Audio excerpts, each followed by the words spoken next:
there, my name is Brianna Rodriguez.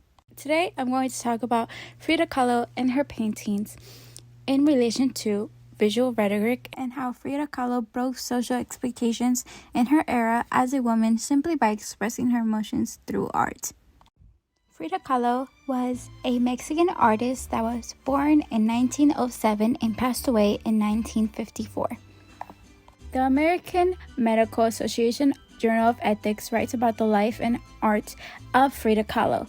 During this article, readers can read that at age 6, she got a condition called poliomyelitis, and then later on she got into a really bad bus accident where she had several injuries that enabled her to move around and walk. While recovering, she found a very big interest in art.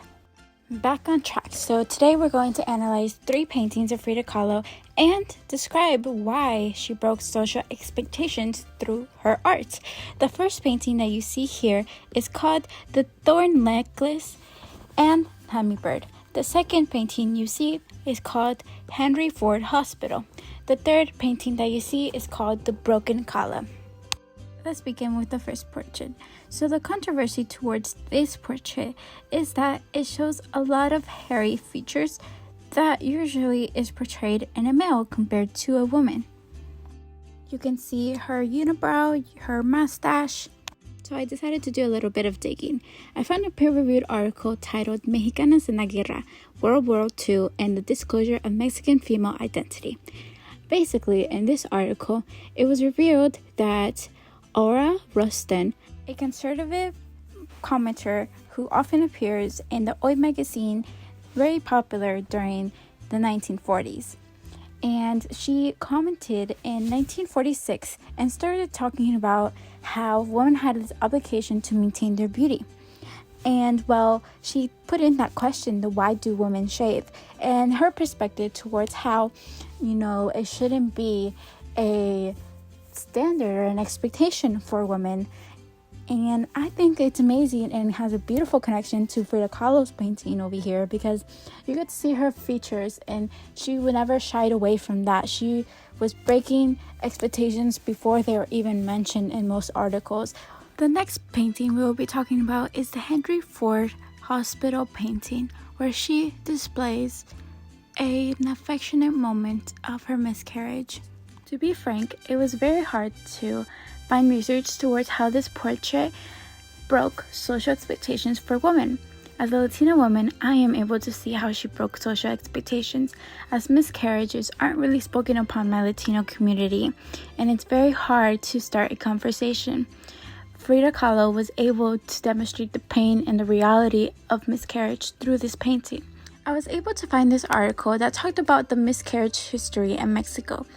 It was a study that was made in Durango City, Mexico, and it took 30 years to complete the study. The study ended in 2010 and started in the 1980s.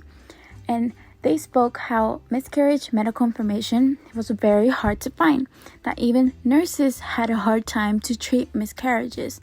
I can't imagine what the conditions were in 1930s and how miscarriages were treated. I think it's amazing how Frida Kahlo was able to express herself and break these expectations through her portrait. Alright, we're almost there. Our last portrait is going to be talking about The Broken Column by Frida Kahlo. Personally, my favorite portrait. The thing about Frida Kahlo is that there wasn't a lot of female artists that had attention during her era. How she got her attention and her opportunity was through her husband Diego Rivera, who was a famous artist during that time.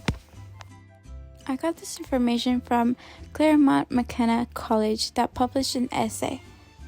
Very often, women didn't have a spotlight when they were artists, and their art weren't considered or connected into meaningful portraits. I would say that Frida Kahlo took this opportunity to show her nudity in order to not only grab attention, but to also actually give it meaningful information, besides the fact that she just simply wanted to show herself. She wanted to show the world that she is not a victim, although she's been through horrible trauma that she stands up straight like a strong woman, as she should.